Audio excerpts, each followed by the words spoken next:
Typhoon Kiko battered parts of extreme northern Luzon overnight with destructive winds and torrential rains. PAGASA is still not ruling out the possibility of Kiko intensifying into a super typhoon. Back here in the metro, the palace has announced provisional guidelines for the pilot run of the alert system and granular lockdowns. Though presidential spokesperson Roque has said sorry for his emotional outburst, healthcare workers continue calling for his resignation, saying a half-baked apology is not enough. Ombudsman Samuel Martires stands maintained that President Duterte's SALN should not be released to the public, but IBP President Domingo Cayosa says this is a violation of the Filipinos' rights. In the entertainment front, the Filipino series On the Job is set to be available for online viewing in no other than one of the world's biggest streaming service platforms.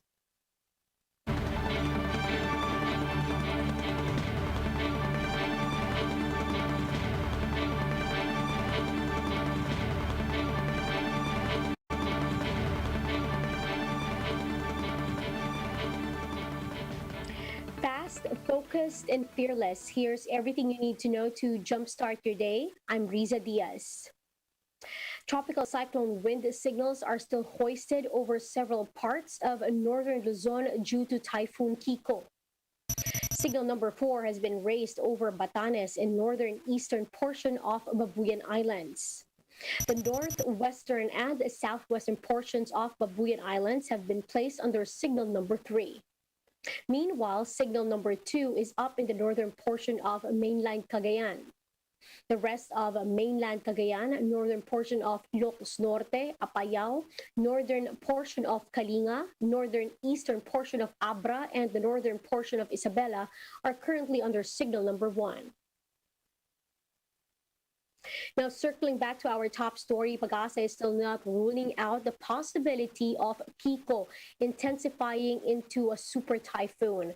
To tell us more about this, we have with us on the line PAGASA weather forecaster, Mr. Raymond Ordinario. Sir Raymond, good morning. Yes, good morning, Risa. Sir Raymond, you're saying, or PAGASA is saying that they're not ruling out the possibility that Kiko might intensify into a super typhoon? Yes, that's right, Miss Risa. So still, this typhoon Kiko is still over the ocean and now crossing the islands of the extreme northern ocean, and still there is a possibility that it might intensify into a super typhoon because we are still monitoring its intensification in the past few hours. Sir, where is Kiko currently located right now? Do we have an exact location?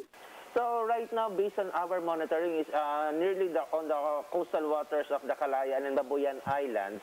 So we're just monitoring whether, we're just confirming whether it is already made its interaction with the islands of Batanes. Sir Ordinario, also based on your tracking, where is Typhoon Kiko headed to? So after it crosses the islands of Babuyan and the Batanes area, it will head going to the eastern part of Taiwan and exited our area of responsibility by tomorrow evening. So at the latest, at tomorrow evening. Sir, will it continue to bring rains over several parts of northern Luzon and, of course, other parts of the country as well? So right now we're monitoring the rainfall over Cagayan area, but still because this Typhoon Kiko already crossing the Calayan Babuyan Islands. So now we're monitoring some rains due to the southwest monsoon over the central Luzon, specifically on the Zambales and parts of Calabarzon area, which are now experiencing some rains due to the enhanced habagat. And when do we expect, sir, Kiko to exit area or the Philippine area of responsibility? So this Typhoon Kiko, after it crosses the Batanes area and moving towards the Taiwan area, it is expected to exit our area of responsibility either by tomorrow evening or Monday early morning. All right, thank you very much for all those information. That's PAGASA weather forecaster, Mr. Raymond Ordinario. Meanwhile, a doctors group calls for Palace spokesperson Harry Roque's removal from office after his outburst during an IATF meeting. Cherry Salazar has the report. With outrage and indignation, this was how presidential spokesperson Harry Roque reacted to a medical experts group's consistent stand against the easing of quarantine restrictions. In this video obtained by the Philippine Daily Inquirer, Roque fumes. It's as if the government has never done anything right. No one in government wants a single life lost. No one. How dare you think that we are not considering steps to prevent the loss of lives? Relax, partner, relax. We may have to hear this. Roque's outburst happened during the IATF meeting last Tuesday, when the task force backtracked on implementing granular lockdowns and instead extended the modified ECQ in Metro Manila until September 15. In another video that went viral on social media, Dr. Maricar Limpin, president of the Philippine College of Physicians, turned emotional as she called for a hard lockdown in NCR. Limpin said hospitals are already operating at full capacity as the highly infectious Delta variant of COVID-19 continues to spread. Concerns she already raised in an interview with One News The Chiefs.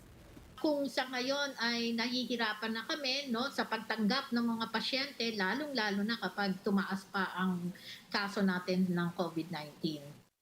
During his briefing on Friday, Roque admitted to being emotional, but stressed the need to balance health and the economy as restrictions cannot be solely based on clinical decisions. Sa Metro Manila, halos kalahati na rin po ang ating nabakunahan. Bakit po tayo mag-hard lockdown na naman? Samantalang, kaya nga po natin pinabilis ang proseso ng pagbakuna para makapagbukas tayo ng ekonomiya. But for Dr. Limpin, it is not apology that healthcare workers need from Roque. Limpin calls on the president to fire his spokesperson. Since it's uncalled for, I think the president should actually remove him from office. And it's, the spokesperson kailangan malumanhan. Cherry Salazar, we are One News. We'll be back with more stories after the break. Keep it here on One News.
You're still watching One News Now. I'm Riza Diaz.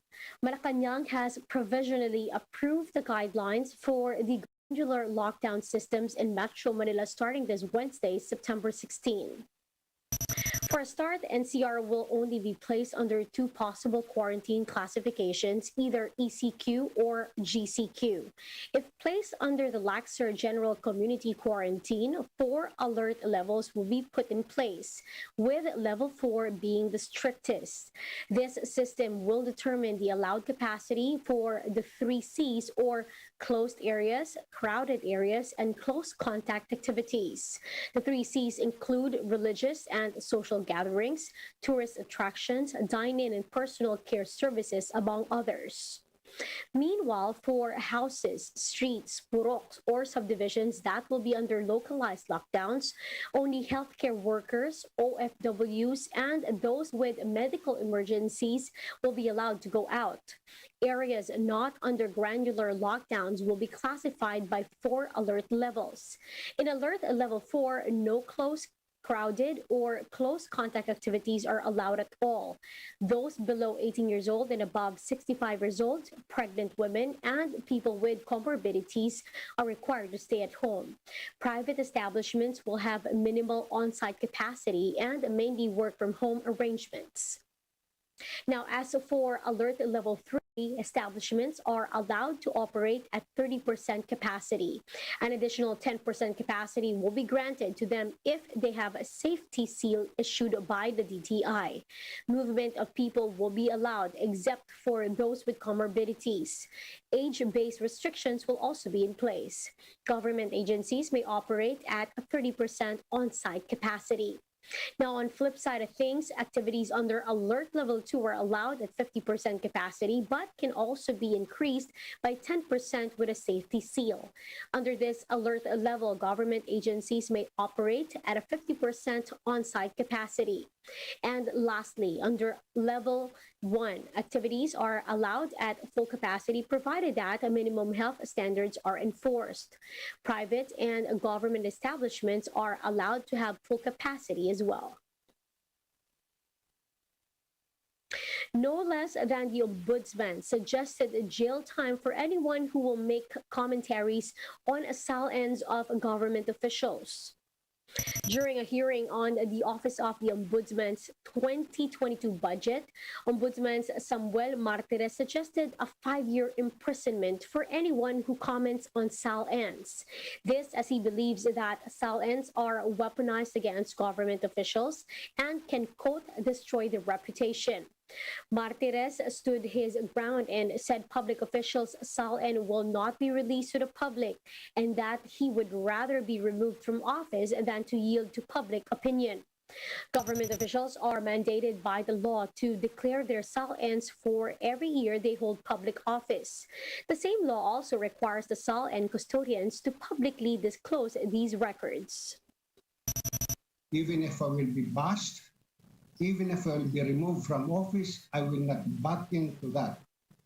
In fact, public opinion or yielding to public opinion is not part of my job description, so I will not yield to public opinion to release the SALN of any official in violation of the very memorandum circular number 1 that I issued, Your Honor.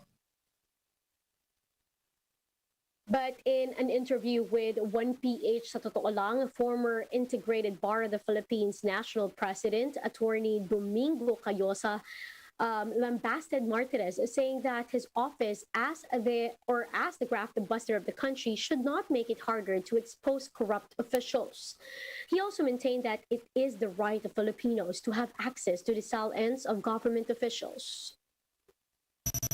To comment on SALN and matters of public interest, especially for public officials, karapatan ho natin yon. So, hindi pwedeng ipagbawal yon. Sana nga, yung Ombudsman, yung number 1 graft buster ng ating bansa na pinagkakatiwalaan natin, sana ang kanyang mga opinion o yung mga suggestion para mapaigting pa yung anti-corruption measures. Hindi para maging mas mahirap na ipakulong at i-expose yung mga mandarambong at nagnanakaw sa kaban ng bayan. Now, after joining the Venice Film Festival and shown in other parts of Italy, Eric Matti's series The Missing 8 will be streamed on HBO Go. MJ Marfori has the details. Matti's on-the-job sequel series, subtitled The Missing 8, is out for the world to see. It's the lone Asian entry to the Venice International Film Festival, which runs until tomorrow. Academy Award-winning director Bong Joon-ho heads the festival's jury. Eric admits to having some competition jitters.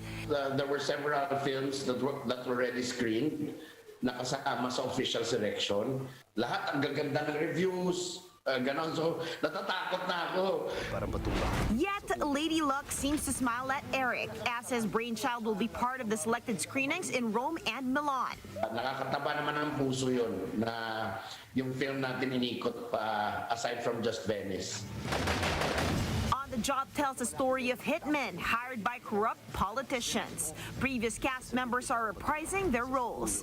New ones are joining in, like John Arcilla and Lotlot de Leon.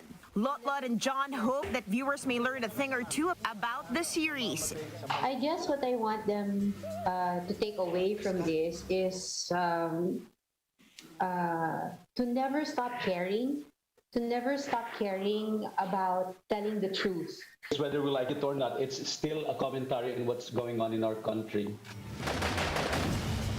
The Missing 8 will stream on HBO Go starting September 12. For News 5, MJ Marfori, BR1 News. For more updates, visit News 5, The Philippine Star, and Business World Online. Visit our website, onenews.ph, for more in-depth analysis. You can also catch One News on a Signal Play app. Register for a free account now at www.signalplay.com and stream One News live anytime, anywhere. I'm Riza Diaz. We are One News.